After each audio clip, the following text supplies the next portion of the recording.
is the weekend that we all look forward to, an extra hour of daylight in the evening to enjoy. Oh, that's right. Time to spring ahead, moving into the new season. With the change in clocks brings some reminders about some of the hazards that the change in seasons can bring. Yes, so we've invited Michael McLear of E.S.C.A.P.E Fire Prevention and Education to show us how to put together a home safety kit for spring. You know, you always say, be prepared. That's right. Because it's not like when something happens, you can be scrambling. That's right. Get ready. And we always talk about in the fall, the emphasis is change the batteries in the smoke alarms, change the batteries in the carbon monoxide alarms. That's still important this time of year. Every 6 months. Absolutely. Those time change days are really nice to be able to do that. Great so have that. Yeah, exactly. Absolutely. Twice a year, you pop in a new battery and you're good to go. But the spring campaign also focuses on making sure that we're prepared, and especially as Storm Team 8 mentioned this morning, we may be seeing some severe weather or at least some storms later on today. We want to make sure that families have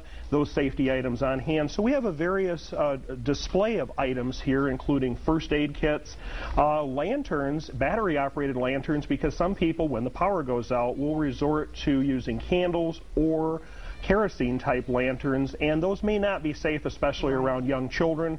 There's a chance of burns or even a chance of causing a fire. Or carbon monoxide, even with some of those. You know, and the striking thing is, you walked in this morning, I live weather, okay? Weather is my life, and I was thinking, I have to get all the flashlights and make sure the batteries are all working and everything. Just good to have one by every sleeping member of your family. That's right. Because you never know when you're going to have a problem in the night.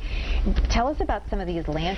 The technology is amazing. It is amazing. I was really impressed with some of the new technology out there. The lanterns can light up a whole room. Oh my goodness. The LED lighting is much brighter and actually a lower draw on the battery itself, so that the lantern can stay illuminated for a much longer time, longer than the older style lanterns that we used to be accustomed to when many of us went camping and things like that. We want to make sure that families also think about preparedness if they have to go to a severe weather shelter, either their basement or elsewhere, because there are times when we're going to be in those shelters for an extended period of time during watches or even warnings, and we want to make sure that children are occupied. We could have things like the coloring books or activity books that we have. Great idea. That's very important. You bet. And also our fire safety calendar, that we have a lot of good safety tips and safety information that families can look at throughout the year, but also children can take a look and families can use those as items while they're in their severe weather shelter. Right. I know in having a fire plan, this also, I'm sure it's actually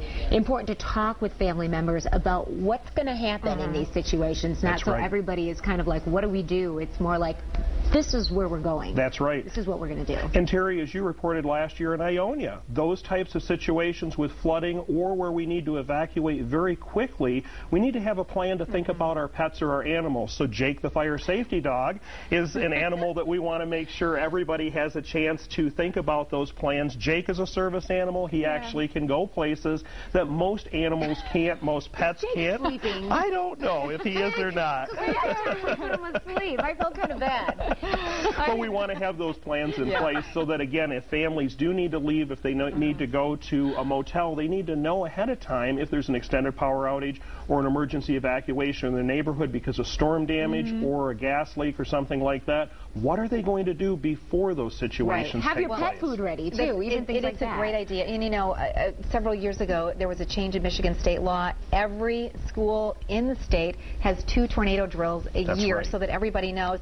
Good idea to do those in your home as well, just so everybody knows where's our meeting place, where do we go, where do we stay safe. You're going to give away a couple of to our viewers. We're very excited about that. We want to make sure that we work together, and we want to give a few items away to the viewers. And that's all going to be good safety information. We'll even include our Emergency Care and Safety Institute first aid book, both the pocket guide and the full version, so families have a better idea. We always encourage as well that families be trained in CPR and first aid so that they're prepared for any type of emergency situation. When there is an emergency, sometimes emergency services can be overwhelmed. Fire rescue or emergency services may not be there as quickly during emergency events. So be ready. Exactly. We're going to put the list, the names of all these items on our website, so you can check that out and you can get stocked up and get ready. Great. Thank you very much, Mike. We appreciated it. And by the way, head to woodtv.com, click on the Storm Team 8 section, review our safety plan.